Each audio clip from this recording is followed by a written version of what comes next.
എത്ര സാലറി കിട്ടിയിട്ടും തികയുന്നില്ല. ഇഷ്ടപ്പെട്ട ഭക്ഷണം ഒന്നും വാങ്ങി കഴിക്കാൻ പറ്റുന്നില്ല. പുറത്തേക്ക് കാലം എടുത്തു വെച്ച് കഴിഞ്ഞാൽ എന്തൊരു ചെലവാണ്. സാലറി എത്ര കൂട്ടി കൊടുത്തിട്ടും എംപ്ലോയീസ് ഒന്നും ഒട്ടും സാറ്റിസ്ഫൈഡ് അല്ല. ഇങ്ങനെ പോയാൽ എങ്ങനെ മുന്നോട്ട് പോകാനാണ്? ഇതിലും നല്ലത് നാട് വിട്ടു പോകുന്നതാണ്. ഈ ചോദ്യങ്ങൾക്കുള്ള ഉത്തരം നിങ്ങൾക്ക് ഇതുവരെ കിട്ടിയിട്ടില്ല എന്നുണ്ടെങ്കിൽ വാച്ച് ദിസ് വീഡിയോ. ഉത്തരം മനസ്സിലാക്കാൻ കൺസ്യൂമർ പ്രൊഡക്ട്സിന്റെ ഇൻഫ്ലേഷൻ ഇൻഡെക്സിലേക്ക് നോക്കിയാൽ മതി. കൺസ്യൂമർ പ്രൊഡക്ട്സിന്റെ ഇൻഫ്ലേഷൻ ഇൻഡെക്സ് എന്ന് പറയുന്നത് goods and services, food, health care, house holdings, transport ഇങ്ങനെയുള്ള സാധനങ്ങളുടെ വില വർധനവിനെയും കുറവിനെയൊക്കെ കൃത്യമായിട്ട് ഇൻഡിക്കേറ്റ് ചെയ്യുന്ന ഒരു സൂചികയാണ് CPI, കൺസ്യൂമർ പ്രൊഡക്റ്റ് ഇൻഡെക്സ് എന്ന് പറയുന്നത്. ഈ ഇൻഡെക്സിലേക്ക് നമ്മൾ നോക്കിക്കഴിഞ്ഞാൽ നമുക്ക് കാണാം ഇന്ത്യയിൽ 1.55 ആണ് ഇൻഫ്ലേഷൻ. എല്ലാ വർഷവും 1.5% വില വർധനവ് ഉണ്ടാവുന്നു എന്നാണ് അർത്ഥം. സംഗതി വളരെ സന്തോഷം തരുന്ന ഒരു കാര്യമാണ്. പ്രീവിയസ് ആയിട്ടുള്ള ഇന്ത്യന്റെ ഇൻഫ്ലേഷൻ CPI ഡാറ്റ എടുത്ത് നോക്കുമ്പോൾ ഏറ്റവും കുറഞ്ഞിരിക്കുന്ന സമയം എന്ന് പറയുന്നത്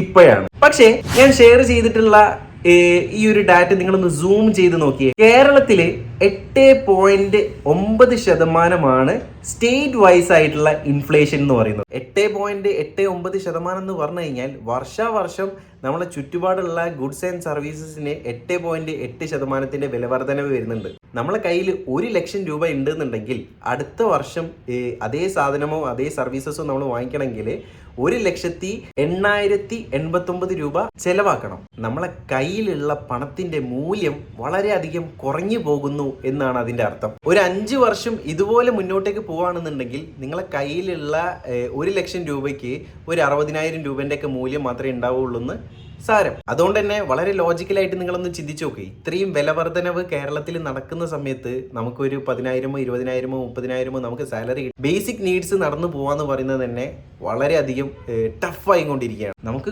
കുറച്ച് കൂടുതലാണെന്ന് പോലും പറയാൻ വേണ്ടി പറ്റില്ല. ഒരുപാടധികം കൂടുതലാണ് കേരളത്തിലുള്ള ഇൻഫ്ലേഷൻ റേറ്റ്. ഇതിന്റെ പ്രധാന റീസൺ എന്ന് പറയുന്നത് നമ്മൾ അഗ്രികൾച്ചർ ഏരിയയിൽ വളരെയധികം പിറകിലാണ്. നമ്മളാണ് ഇന്ത്യയിലെ ഏറ്റവും വലിയ കൺസ്യൂമർ സ്റ്റേറ്റ്. പുറം രാജ്യങ്ങളിൽ നിന്നുള്ള ഇൻകമാണ് നമ്മളെ പ്രധാന വരുമാന സ്രോതസ് എന്നുള്ളതിനെ കൊണ്ടാണ് ഇത്രയും വലിയ ഒരു ഇൻഫ്ലേഷൻ റേറ്റ് വരാനുള്ള കാരണം. മറ്റേത് സ്റ്റേറ്റ് എടുത്ത് നോക്കുകയാണെങ്കിലും അതൊരു 2-നും 4-നും ഇടയിലേക്ക് നിലനിർത്തി കൊണ്ടുപോകുന്നത് നമുക്ക് കാണാൻ വേണ്ടി പറ്റും. അതാണ് സ്റ്റാൻഡേർഡ് ആയിട്ടുള്ള ഒരു ഇൻഫ്ലേഷൻ റേറ്റ് എന്ന് പറയുന്നത്. ആസാം, തെലങ്കാന പോലെയുള്ള സ്റ്റേറ്റുകളിൽ നെഗറ്റീവ് ആയിട്ടുള്ള ഇൻഫ്ലേഷൻ ആണ്. അതിനെ ഡീഫ്ലേഷൻ എന്നാണ് പറയാ. നിലവിലുള്ള പ്രൈസിനേക്കാൾ ഈ ഒരു ഗുഡ്സും സർവീസസിനും വില കുറഞ്ഞു പോയി കഴിഞ്ഞാലും അവിടെ ഫാമേഴ്സിനൊക്കെ വലിയ രീതിയിലുള്ള ദുരന്തം നേരിടേണ്ടി വരും എന്നുള്ള കാര്യത്തിൽ യാതൊരു സംശയമില്ല. ഇതിൽ വളരെ രസകരമായിട്ടുള്ള മറ്റൊരു കാര്യം കൂടി ഞാൻ നിങ്ങൾക്ക് പറഞ്ഞുതരാം. ഹൈ ലിറ്ററേറ്റ് ആയിട്ടുള്ള സ്റ്റേറ്റ് ആണ് കേരളം എന്നൊക്കെ പറഞ്ഞിട്ടാണെങ്കിലും ഇൻവെസ്റ്റ്മെന്റ് സൈഡിലേക്ക് നോക്കുകയാണെങ്കിൽ നമ്മൾ ഫസ്റ്റ് ചിന്തിക്കുക ഫിക്സ്ഡ് ഡെപ്പോസിറ്റിനെ പറ്റിയിട്ടാണ്. ഫിക്സ്ഡ് ഡെപ്പോസിറ്റില് നമുക്ക് മാക്സിമം കിട്ടാവുന്ന റിട്ടേൺ 6-7% ഇതിനേക്കാൾ ഒരുപാട് മുകളിലാണ് ഇൻഫ്ലേഷൻ എന്നുള്ളതിനെ കൊണ്ട് തന്നെ ഫിക്സ്ഡ് ഡെപ്പോസിറ്റ് എന്ന് പറയുന്നത് ഒരു ഇൻവെസ്റ്റ്മെന്റ് ആയിട്ട് തന്നെ നമുക്ക് കാണാൻ വേണ്ടി പറ്റില്ല. ഇനി ഗവൺമെന്റ് സെക്യൂരിറ്റീസിലേക്കോ ബോണ്ടുകളിലേക്കോ നോക്കുകയാണെന്നുണ്ടെങ്കിൽ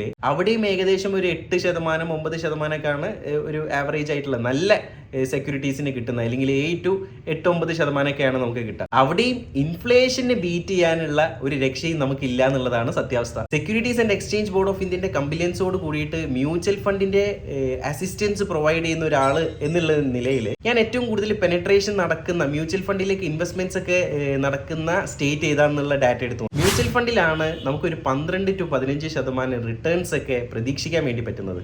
അവിടെ നമ്മൾ ഒട്ടും ആക്റ്റീവ് അല്ല. ഇതൊരു ഡേഞ്ചറസ് ആയിട്ടുള്ള ഇൻഡിക്കേഷൻ ആയിട്ട് തന്നെ നമുക്ക് കാണാൻ വേണ്ടി പറ്റും. വലിയ അറിവും ബുദ്ധിയൊക്കെ ഉണ്ടെങ്കിലും സ്മാർട്ട് ആയിട്ടുള്ള ഒന്നും തന്നെ ചെയ്യുന്നില്ല എന്നുള്ളതാണ് ഇത് ഇൻഡിക്കേറ്റ് ചെയ്യുന്നത്. ഒരു സാധാരണക്കാരനുള്ള ഇതിനുള്ള പ്രധാന സൊല്യൂഷൻ എന്ന് പറയുന്നത് നമ്മൾ ജീവിക്കുന്നത് ഇത്രയും ഹൈ ഇൻഫ്ലേഷൻ റേറ്റ് ഉള്ള സ്റ്റേറ്റിലാണെന്നുള്ള ബോധം ഉണ്ടായിരിക്കും. ഫിക്സ്ഡ് ഡെപ്പോസിറ്റോ ബോണ്ടുകളോ നമുക്ക് ഐഡിയൽ അല്ല എന്നുള്ള റീസൺ കൊണ്ട് തന്നെ ഗോൾഡിലേക്കും മ്യൂച്വൽ ഫണ്ടുകളിലേക്കും റിയൽ എസ്റ്റേറ്റുകളിലേക്കൊക്കെ ആയിട്ട് ഡൈവേഴ്സിഫൈഡ് ആയിട്ടുള്ള ഒരു പോർട്ട്ഫോളിയോ ഉണ്ടാക്കാൻ വേണ്ടി നമ്മൾ മാക്സിമം ശ്രമിക്കുകയും ചെയ്യാം.